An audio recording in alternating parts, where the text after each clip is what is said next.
Miguel Jaimes es un estudioso de la geopolítica petrolera y la implicación en el mundo energético de la demanda desde la entrada de Venezuela en el rentismo petrolero. Ha escrito 9 libros sobre el impacto del petróleo, más de 800 artículos de opinión y ha dictado diplomados sobre el pensamiento político energético del comandante Hugo Chávez.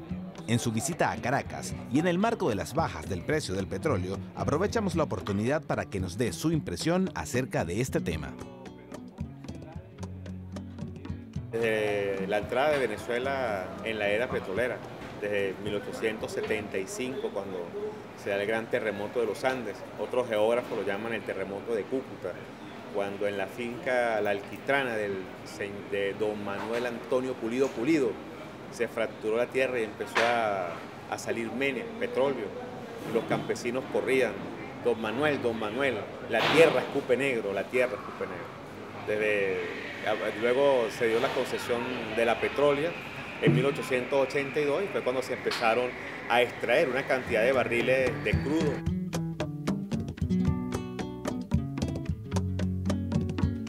Y de 1917 a 1928, de ahí de esos sitios se extrajeron algo así como 264 millones de barriles de petróleo.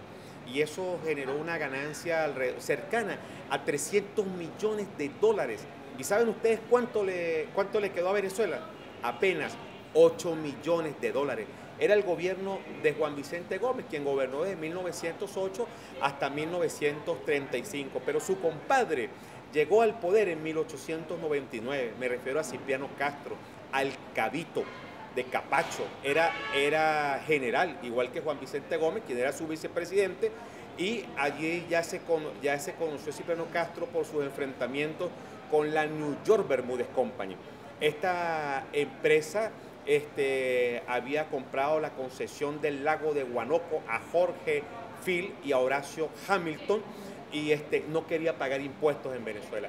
Cipriano Castro le dijo, tienen que pagar impuestos. Ellos le dijeron que no. Entonces se aliaron y entraron en confrontación política y militar con Cipriano Castro y se aliaron con un banquero del momento, Manuel Antonio Matos. Y ese banquero financió la Revolución Libertadora. Y del año 1903 a 1906 en Venezuela se desarrolló una guerra civil. Cipriano Castro fue un gran nacionalista, batalló duro en contra de la insurrección financiada por la New York Bermúdez Company y los derrotó y los sentó luego y les dijo, ustedes ocasionaron un grave daño en nuestro país. Ya se había dado el embargo de barcos franceses en aguas territoriales venezolanas como en el estado Zulia, reclamando algunas deudas que gobiernos anteriores habían adquirido. Y allí nace la frase célebre de Cipriano Castro, la plaga insolente del extranjero ha osado hollar nuestras costas. Y como la New York Bermúdez Company no quiso pagar la multa que exigía Cipriano Castro de 50 millones de dólares, se negaron, entonces Cipriano los expropió y les quitó la concesión. En 1908 enferma, se monta en un vapor y se va a Francia, y esto lo aprovecha su compadre Juan Vicente Gómez para dar un golpe de Estado. Así que Cipriano Castro fue el primer presidente venezolano que se enfrentó a las nacionales y fue derrotado.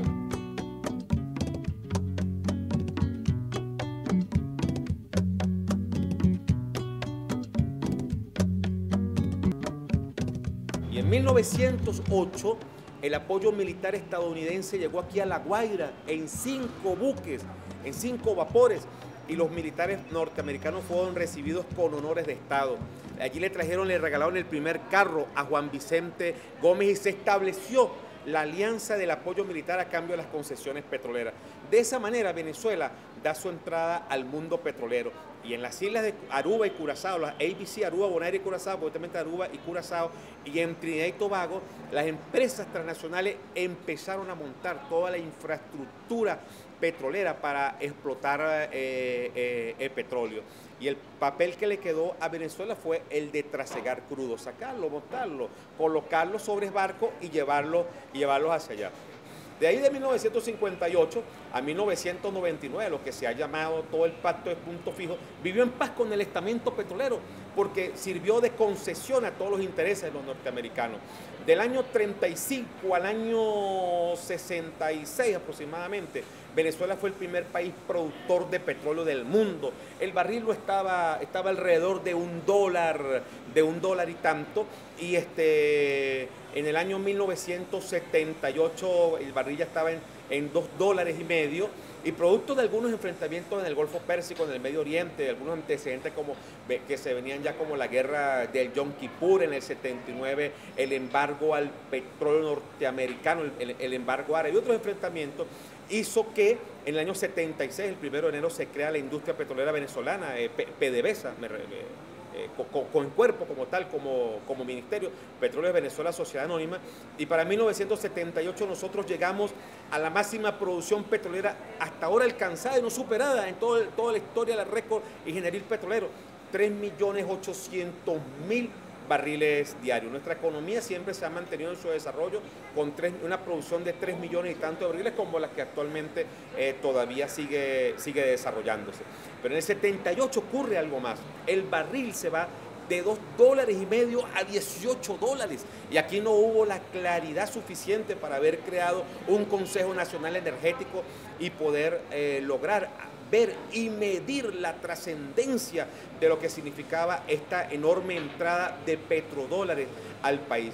¿Qué sucedió? Bueno, allí nosotros somos hoy en día, después de casi 3 décadas de aquello, la herencia del Tabarato, dame dos, vamos para Miami, dólares a 4.30, la Venezuela Saudita. En el año 83 se devalúa la moneda, justo cuando PDVSA se le ocurre crear lo que se llamó la internacionalización, la cual funcionó desde 1983 al fin del gobierno de Luis Herrera Campi e inicio casi del gobierno de Jaime Lucinchi, hasta 1999, la salida del segundo gobierno de Rafael Caldera, el inicio del gobierno de la Revolución Bolivariana con Hugo Chávez.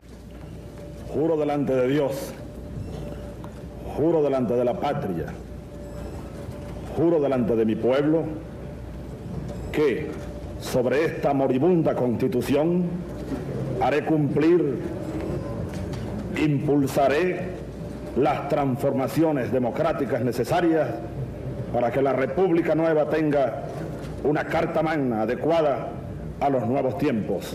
Lo juro.